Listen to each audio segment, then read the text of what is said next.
Sorry for the cliché, but I think this Italian car is a very cool car. In the game, the car I really like to drive is the Zonda Cinque. I love Italian cars. It's like you are flying.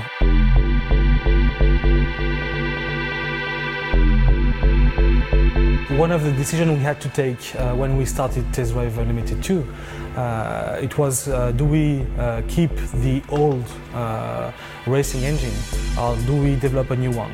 And because we have been a little bit frustrated by the first one and we couldn't deliver the experience we wanted, we decided to rework and to recraft from scratch. For this game, it was quite important how we balanced the handling out. So it's always been about this kind of balance between arcade and simulation handling. And we'd kind of reworked the whole handling to kind of achieve the aim of upgrading this for the new game.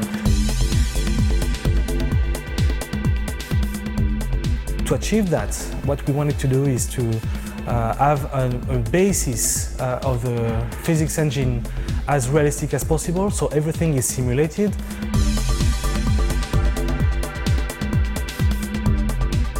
With this new handling, you can drive a classical car, you can drive small power cars and very high-end cars like those ones.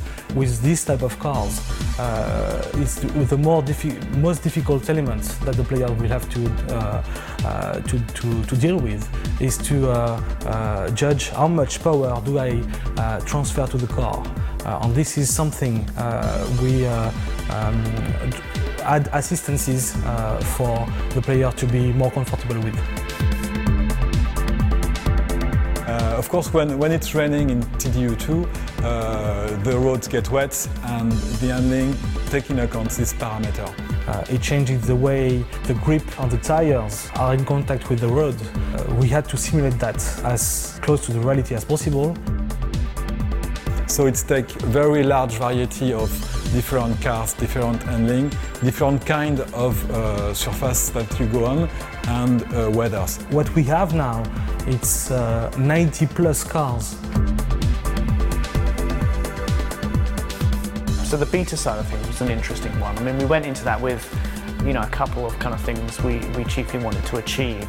When you are developing handling, you are too close to it to judge it. Really, there's nothing like actual players with a multitude of different configurations, playing it in a multitude of different ways, all at the same time, going wherever they fancy rather than where we tell them, to really know how the game will perform. We have so many fans in this game that make a really, really good work, that answer our questions, make very precise feedbacks on bugs, handling, everything that counts in the game. The other big thing for us was just trying to push up how many people were playing the game at the same time.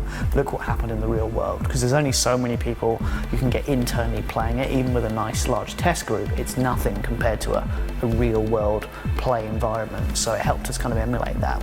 And the good things about Test Drive is that it's a game that we will stay with the community together and continue developing. You know, we've put our heart and souls into this game for the last few years, and we've been working with many of the fans out there to try and get it exactly right and on the nail, and we're all very excited that it's going to be coming out soon. What we are sure is every player will find his car.